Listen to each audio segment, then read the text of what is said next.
1991 में सचिन के पापा विनोद अपनी पुरानी जॉब छोड़कर एक नई जॉब करने लगे, जिसके सिलसिले में पूरी फैमिली को उत्तर प्रदेश के फैजाबाद में शिफ्ट होना पड़ गया। 8 साल का सचिन अपने पुराने घर को बिल्कुल भी छोड़ना नहीं चाहता था, पर माँ और दीदी के मनाने पर वो भी नए घर में शिफ्ट होने के लिए तैयार हो गया। फैक्ट्री के मालिक ने सचिन के पापा विनोद को एक 2 बेडरूम फ्लैट रहने को दिया था। उस फ्लैट पर करीब 5 सालों से ताला लगा था। वो फ्लैट दिखने में बहुत पुराना था और उसके हर कोने में जाले ही जाले थे। सचिन की माँ को उस पुराने फ्लैट में एक अजीब सी बेचैनी हो रही थी। विनोद और उसकी फैमिली एक नए घर में रहना चाहते थे, पर कोई भी नया घर खाली होने के लिए पूरा 1 साल रुकना पड़ता। तो विनोद ने उसी पुराने घर में रहना शुरू कर दिया। लेकिन उस घर में पहले ही दिन से अजीबोगरीब चीजें होनी शुरू हो गई थी। जाले हटाने के बावजूद हर दिन फ्लैट के कोनों में जाले अपने आप ही वापस आ जाते थे। इतना ही नहीं, जब विनोद और उसकी पूरी फैमिली सो जाते थे तब उन्हें उस फ्लैट के अंदर से किसी के कदमों की आवाजें आती रहती थी। घर में घुसते ही पहले दिन सचिन ने बाथरूम की दीवार पर एक बड़ा सा जलने का निशान देखा था। अगले आने वाले दिनों में सचिन ने उस पर न जाने कितनी बार पेंट किया होगा, लेकिन फिर भी हर 10-15 दिनों में वो जला हुआ निशान वापस दिखने लगता था।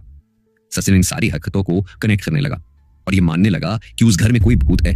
जब उसने ये बात अपनी बड़ी बहन को बताई तो उसकी बहन ने उसे समझाते हुए कहा कि भूत वूत कुछ नहीं होता, पर यह सब उसका वहम है। एक बार सचिन के पापा विनोद को अपने काम से पड़ोस वाले शहर में जाना पड़ा। घर में बस सचिन, उसकी बहन और उसकी माँ थे। दोनों बच्चे अपने रूम में सो रहे थे और माँ अपने बेडरूम में। रात के करीब 1 बज रहे थे और सचिन की माँ की नींद बार बार टूट रही थी। उस रात भी फ्लैट के अंदर से कदमों की आवाजें आ रही थी। धीरे धीरे वो आवाजें बहुत जोर से आने लगी और उसी के शोर की वजह से सचिन की माँ की नींद टूट रही थी। तभी सचिन की माँ को अपने कमरे की खिड़की के पास कुछ दिखा। कोई तो इंसान उनके फ्लैट की खिड़की पर खड़ा अंदर की ओर झांक रहा था। सचिन की माँ ये देखकर बेहद घबरा गईं। उन्हें लगा कि शायद घर में कोई चोर घुस आया है। सचिन की माँ ने पास में रखा लैंप अपने एक हाथ में लिया और दूसरे हाथ में टॉर्च। हिम्मत करके वो खिड़की के पास जाकर खड़ी हो गईं। लेकिन जब उसकी माँ ने खिड़की के बाहर टॉर्च मारी तो उनके होश उड़ गए। उस इंसान के चेहरे की खाल जली हुई थी और उसकी चेहरे की हड्डियां दिख रही थी और वो इंसान उसकी माँ की ओर ही देख रहा था। ये देखते ही उसकी माँ के हाथ से टॉर्च नीचे गिर गई और वो भागती हुई अपने बच्चों के बेडरूम में गई और सारी लाइट्स जलाकर डर के मारे रोने लगी। अपनी माँ की ऐसी डरी हुई हालत देख सचिन की बड़ी बहन ने उस सोसाइटी के सिक्योरिटी गार्ड को बुला लिया। जब वो घर में आया तो सचिन की माँ ने उसको पूरा किस्सा बताया, जिसे सुनकर वो भी घबरा उठा। लेकिन जब उसने घर की तलाशी ली तो वहां कोई भी नहीं था। सचिन की माँ ने भी उस हादसे को एक बुरा सपना मानकर भुला दिया, पर रातों में पैरों की आहट और छत पर ठक ठक की आवाज तब भी बंद नहीं हुई। सचिन की माँ के साथ हुए इंसिडेंट के बाद उस फ्लैट में अजीब घटनाएं और बढ़ती चली गईं। फ्लैट के सारे नल खुद ही चलना शुरू हो जाते थे। बिना लाइट्स के स्विच को छेड़े लाइट्स फ्लिकर करना शुरू कर देती थी और खुद ही बाद में बंद हो जाती थी। पर सबसे ज्यादा भयानक इंसिडेंट दिसंबर की एक रात में सचिन के साथ हुआ। उस रात कपकपाने वाली ठंड थी।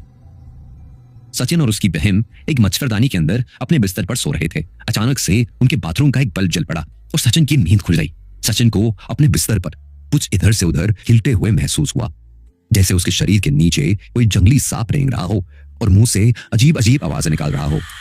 सचिन घबरा गया और उसने अपनी बहन को उठाने की बहुत कोशिश की, लेकिन वो हिल भी नहीं पा रही थी। वो एक ऐसी गहरी नींद में सो रही थी कि जैसे किसी ने उस पर कोई जादू कर दिया हो। फिर सचिन को कुछ ऐसा दिखा जिससे उसकी आत्मा कांप उठी। सचिन ने देखा कि उसके बेड के पीछे से कुछ निकल रहा है। एक जला हुआ हाथ बेड के पीछे वाली दीवार से बाहर आया। वो किसी जिंदा इंसान का हाथ नहीं था। उस हाथ में 3 मोटी उंगलियां थीं, जिसकी खाल जलकर पिघल चुकी थी। वो जला हुआ हाथ धीरे धीरे सचिन के सर के पास आया और फिर उसके सर को फेरने लगा, जैसे कोई उसको सुलाने की कोशिश कर रहा हो। पर सचिन की नींद उड़ चुकी, उसका शरीर जम गया था। सचिन चाहकर भी उस जले हाथ को हटा नहीं पा रहा था।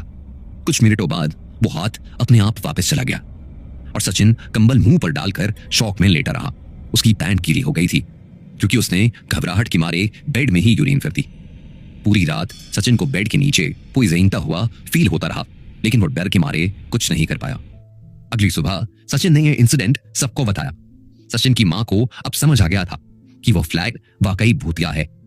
उन्होंने फौरन विनोद को फोन करके वापस बुलाया और उसी दिन उनकी पूरी फैमिली कंपनी के गेस्ट हाउस में शिफ्ट हो गए और उन्होंने वहीं रहना शुरू कर दिया। कुछ दिनों बाद उन्हें किसी से उस फ्लैट में रह रहे पुराने किराएदार के बारे में पता चला। 5 साल पहले वहां एक केमिकल इंजीनियर रहता था और एक बिजनेस ट्रिप के दौरान उसका एक भयानक एक्सीडेंट हो गया था। उसकी मौत की खबर सुन के उसके पिता को बहुत सदमा लगा था। जब उसकी डेड बॉडी घर पहुंचने के रास्ते में थी तो उसके पापा ने खुद को बाथरूम में आग लगाकर जला लिया था। यही वजह थी कि बाथरूम की उस दीवार पर एक बहुत बड़ा जलने का निशान था। बाद में उन दोनों की बॉडीज की अंतिम क्रिया साथ में की गई, पर 5 साल बाद बदकिस्मती से सचिन की फैमिली को वही फ्लैट अलॉट कर दिया गया था जिससे पहले वो घर हमेशा बंद ही रहता था। अपने नए घर में सचिन दिन रात कनेक्शन बनाता रहता था कि शायद उस रात जो जला हुआ हाथ उसने महसूस किया था और जो जला हुआ इंसान उसकी मां ने देखा था वो उसी केमिकल इंजीनियर के पिता की आत्मा थी जो शायद अपने बेटे को ढूंढ रही थी। आपको क्या लगता है? हमें कमेंट्स में जरूर बताइए।